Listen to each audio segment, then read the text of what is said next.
Welcome to MiWeek. We are so glad that you could join us. I'm Christy McDonald. It was a week of surprises in Michigan. Surprise! Detroit Mayor Dave Bing isn't running for re-election. Surprise! The state is getting an unexpected surplus. And surprise! Detroit EM Kevyn Orr found even bigger financial problems.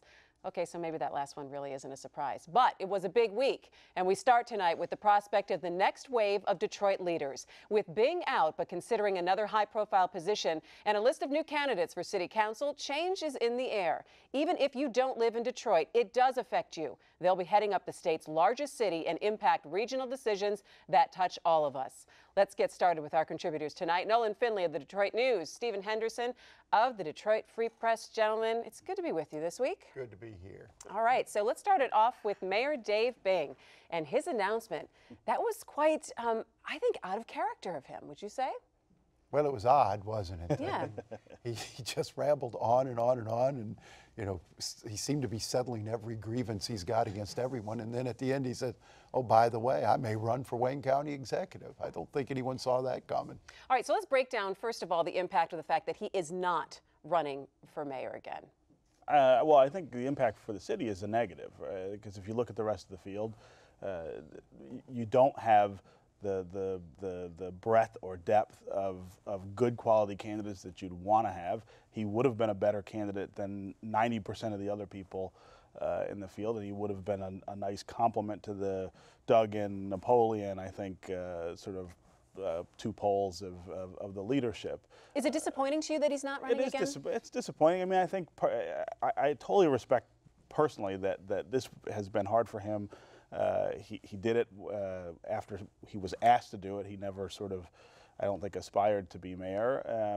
I think he's tired. I think he figures, you know, he's got to move on, and so I completely understand that. I'm disappointed in the sense that you know, I think the city needs him in this field. I thought his speech was churlish and really out of character, as Nolan said, and this sort of foolish delusion of, oh, well, I failed at this job, so now give me a bigger one. You know, that's part of the problem around here. I'm glad Dave made the decision he made. You know, he didn't have a chance of winning this race, I don't think, unless something changes dramatically. Which we don't know if it will. That's my problem. I don't think he had a chance of winning this, and to have him go through that sort of process and the indignity of being turned out after what he's done for this city. And he did make a huge contribution to the city in terms of restoring integrity to the office and trust in City Hall. All right, so let's talk about legacy. What will I guess the headline be on Bing's administration? Well, I think he's accomplished more than people give him credit for. I wrote a column a couple of weeks ago about all the things that I think he deserves credit for: the Cobo Regional Authority, the new governance of Detroit Water Department. Demolition is a huge part of his legacy. He's torn down more houses in 4 years than anybody had before. We're still pretty far behind, but that's going well. I mean, and of course Detroit Future City, which is the first plan for the next Detroit. So I think he's got a decent legacy. Part of that legacy is also the failure of his management of our finances, which led to an emergency manager. There's no way to escape that.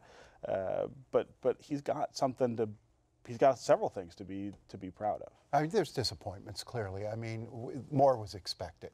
And I think the great failure of his administration is he didn't surround himself with people who could help him more. He seemed resistant to attracting the sort of talent you needed to get the job done in Detroit, listen to the wrong people, and you know, maybe the help wasn't available, but I think the failure was he didn't have a supporting cast. All right, so let's talk about the fact that he might put his hat in the ring for Wayne County Executive. What was your thought when you heard that?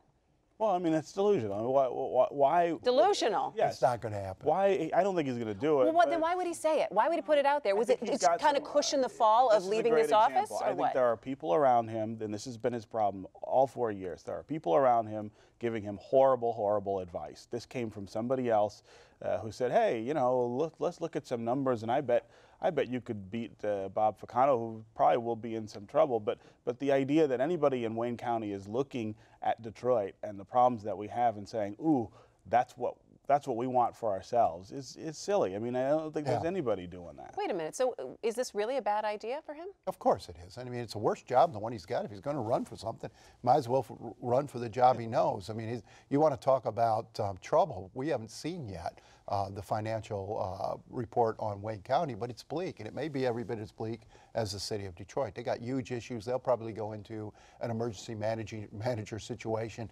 sometime in the near future. Why would Dave Bing want to step right back in that?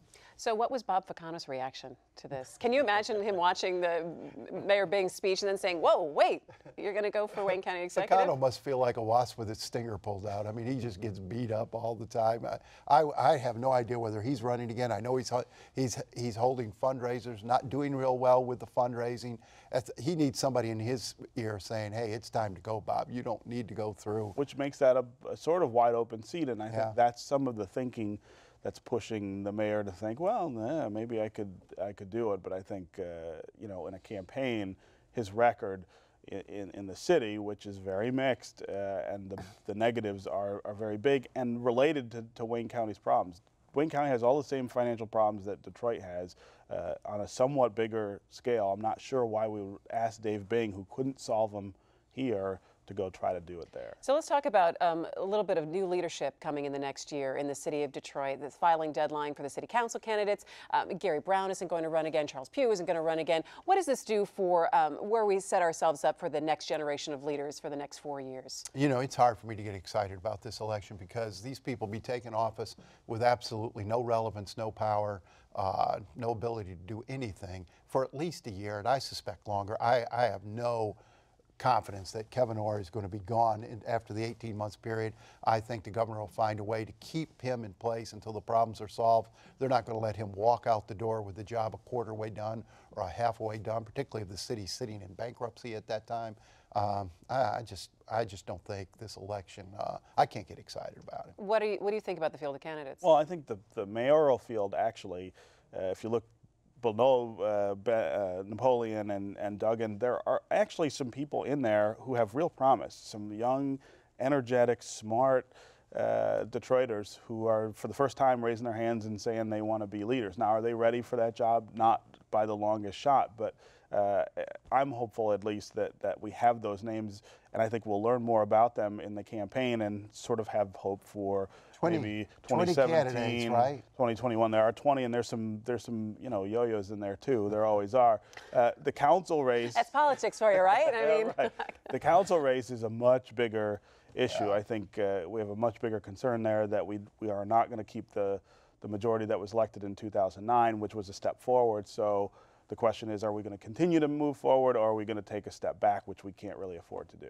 Let me ask, has Gary Brown said what he's going to do next? I think he's going to retire. He's got piles of money from nice house settlements and.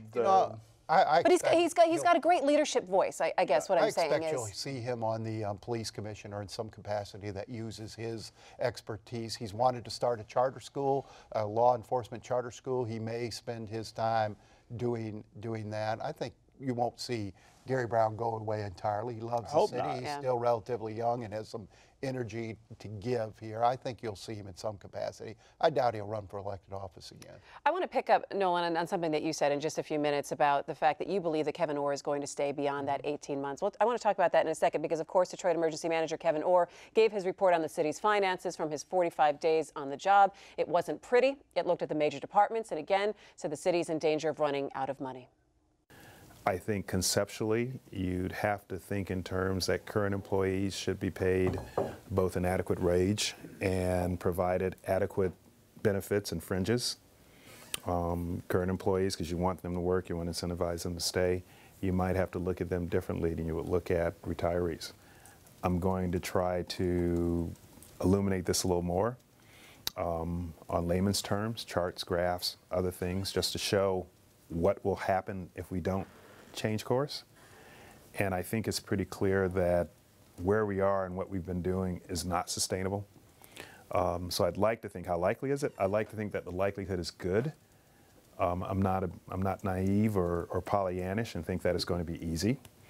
But I do have an obligation to try to reach a consensual outcome based upon objective, rational data. Part of a plan is making sure that we have the right stakeholders with the authority to negotiate and agree if we get to that point, and that will define what my potential plan could look like. Because I can come up with a plan unilaterally, but without engaging, plus I have a statutory obligation to meet and confer, without engaging in discussions, I can't impose it.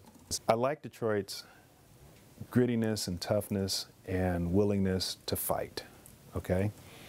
I just want Detroit to fight the right fights. There's a lot of fighting in Detroit. Yes, there is. Some of it not so productive. Yeah, and to what end? What are you fighting over? What's your goal? What's your end game? If we're going to fight, let's fight together. Interesting. Fight the right fights. Now, both of you gentlemen sat down with him this week. Nolan, let me start with you. What did you think of the report, and what do you think of his thoughts so far? Well, the report's dismal, and if you look at But not a surprise.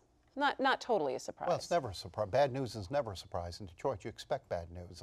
It was a little. That's a glass is half empty thing. I mean, it was pretty dismal, and I think it is surprising to see that long-term debt's $15 billion instead of the 12 we thought or 13 we thought. A couple $1 billion is a lot of money, and you read that, and you look at it, and you think, I really don't see how bankruptcy's not the next step here. And I suspect what Kevyn Orr is doing is preparing the city for bankruptcy, getting things ready for a managed bankruptcy, if you will, a pre-packaged bankruptcy, similar to what the auto companies went through, where you can get it in, get it out quick. He's got something like a half a dozen constituency groups that have to agree to pretty stiff concessions to avoid bankruptcy. I'm not sure that's possible. That video was from your editorial board meeting, Stephen, at the Free Press. What were your impressions of him when you sat down and you were able to talk to him? Well, I mean, we hadn't seen him in a month, almost a month and a half since he first got here. And so we were able to sort of catch up on what he's learned about Detroit since he's been here. I think he's very focused now on marching us really quickly to solutions.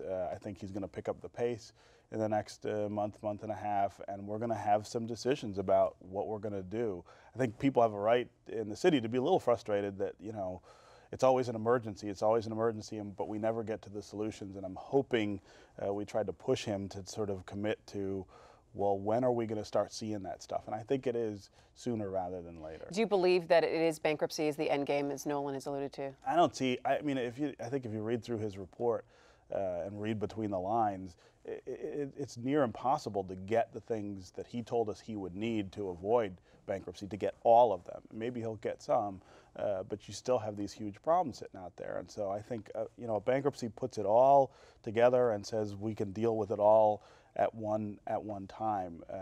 In some ways, it'll be easier for him, frankly, to do it through the bankruptcy process. And remember who we're talking about here. Kevyn Orr is not a guy who ran companies, who ran municipalities, who ran things. He was a bankruptcy guy. He's a bankruptcy guy. Yeah.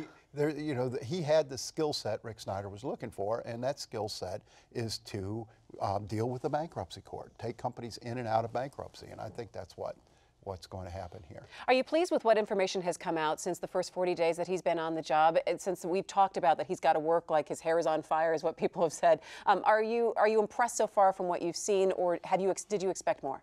Well, I think the report really is just a summation of all the other reports we've kind of seen. Reports we've seen, but it is, I'll give him credit, it is something to see it all together and see all of our problems laid out in one document, and it really gives you a much different picture of how bad or how deep the hole is. The idea that we're not in trouble sort of goes immediately out the window as soon as you read the first page of that report. This was a report that was required by the law. I don't think he would have done it if he didn't have to. I think he would have.